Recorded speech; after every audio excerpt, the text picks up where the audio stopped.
Continent Mood Day based, released in 1985. Savage Dawn is a biker movie, unlike any other biker movie you've ever seen. But arguably, but then again, I haven't seen. Even I haven't seen that many biker movies. They weren't really my thing. They're still not really my thing. I find them kind of. I've seen one or two biker movies, and the ones I have seen, one was really awesome with it, obviously Stone Cold, and the other one was really boring. Some 60s or 70s biker movie, which I found really boring. It kind of put me off the biker genre.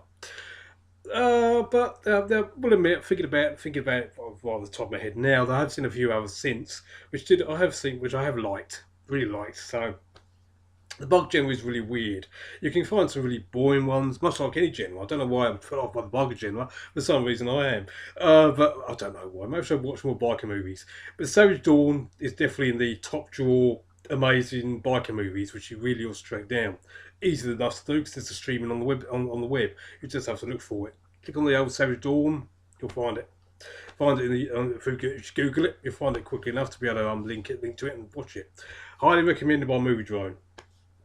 Largely, let's start with the cast. I mean, the cast is fucking amazing for a film, such a low budget film from the 80s. George Kennedy, Richard Lynch, Karen Black. Yes, Karen Black, the Oscar winner. I'm assuming she's well. I'm sure she's won a few things. She won a few things at the time. I'm having time to look it up, so if I'm wrong. But anyone knows Karen Black. Karen Black. More on her later. We've got Lance Hendrickson. Lance Hendrickson is an interesting one because he's kind of a secret in the movie. A secret in the movie because he's kind of the secret in the movie because he's only in the movie. He's there as the last percent of the movie. He's the main character. You wouldn't know it from the poster, which doesn't even advertise him. You wouldn't even know it from the poster. It even says and star and Lance Hendrickson. It's not even he should be getting top billing, and yet he's not. He's way down the bottom of the cast list for some reason. And Lance Hendrickson, once again, he's not even in the poster. Doesn't make any sense since he's the main character of the film. He's the guy who does most of the stuff in the movie. He's basically there a lot of the time. He's mostly he's the most one there. He gets the most screen time. He gets to do the most stuff. He gets to do the most ass kicking. Although George Kennedy does admit he has some fun later on with a bazooka for one. For such a low budget movie, this has a fucking tank in it. And not just any tank. This is a tank being not only ridden by Karen Black, but also she straddles it. Well, she straddles it as well. So, if that hasn't sold this movie to you already, I don't know what the hell else could.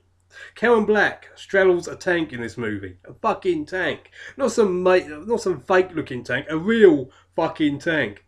So, that doesn't turn you on to this movie. There's also a hilarious scene, completely out of place, but hilarious sequence, involving a born-again Christian I'm assuming Christian barber, played by an actor, some well-known 80s guy who I can't remember the name of. Some people might recognise him. Keep it as a secret for now. You have to find out when you watch the movie. Or I'm going to look it up later and I'll put it down the information on the description. Essentially, it's a hilarious scene, which I don't want to spoil here. Let's just say that it's well worth checking out the movie for alone. I used to do a show called Who Filmed This Shit. You'll see a Who Filmed This Shit presents later today because I accidentally watched the Who Filmed This Shit movie. It was meant to be a Moviedrone movie, and I realised this is not a Moviedrone movie. This is a Who Filmed This Shit movie. Whoops! Oh well, I can always just do what I'm going to do. As you've probably found out by now. Regular watchers of this show will know what I'm talking about.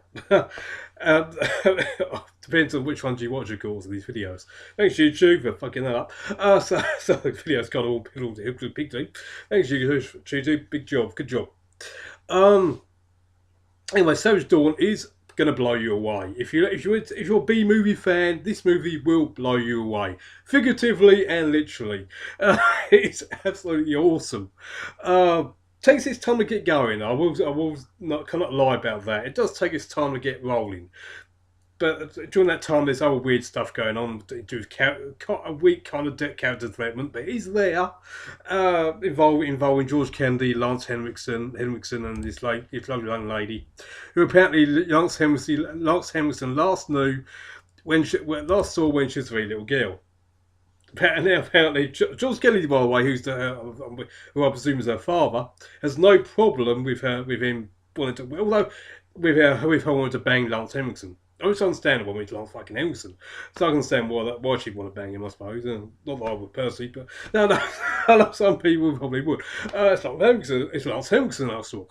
But for some reason, John Kennedy has no problem with this. Oh, spoiler alert! She doesn't actually bang him. At least on screen. It never actually happens. They don't have this awkward weirdness going on where they start banging for no reason whatsoever. That never happens. I hate films that have people banging each other when all this shit is hitting the fan. They suddenly stop for 5 minutes, go and bang each other for no fucking reason. That shit in this movie doesn't happen in this movie. And that's a good thing. Richard Lynch is in this movie as a priest. If I'm getting his name, is it Richard Lynch or is it William Fall? Someone I always getting the fucking names mixed up with. Someone I'm always getting the names mixed up with. William Forsythe is in this movie. I can tell you that William Forsythe is definitely in this movie. Richard Lynch, I'm completely fucked up with Richard Lynch. No, he's in it. Sorry, second guy. He plays the pervy reverend. Sorry about that, folks. Professionalism. I don't edit, so you get what you get. Richard Lynch is in this movie as a pervy priest, like there's an other kind. Sorry, that's just the way it is. That's what I feel about priests.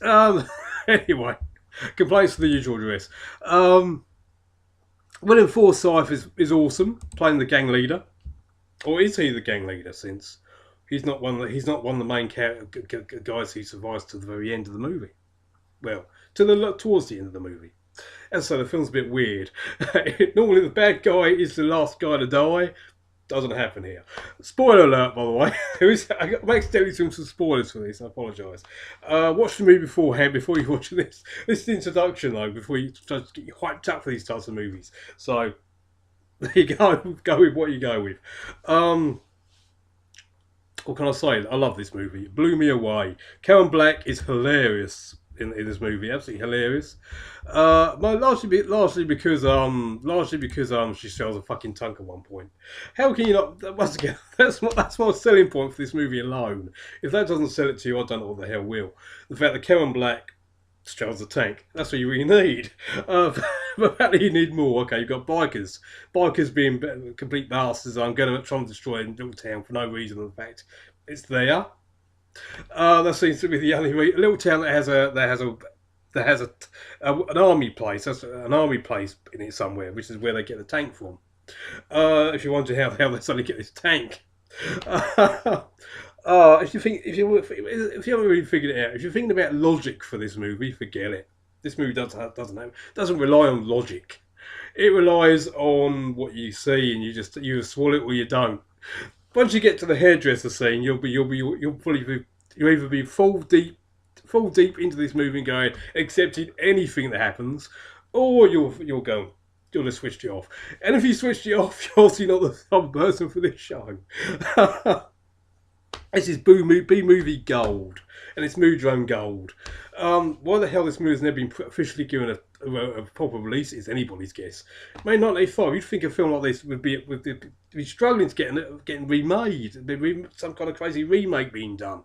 I hate remakes, but anything that will get this movie given a proper HD transfer and getting a proper release that people can actually see it decent in a decent quality would be excellent for me. I'd buy it straight away. Just the record.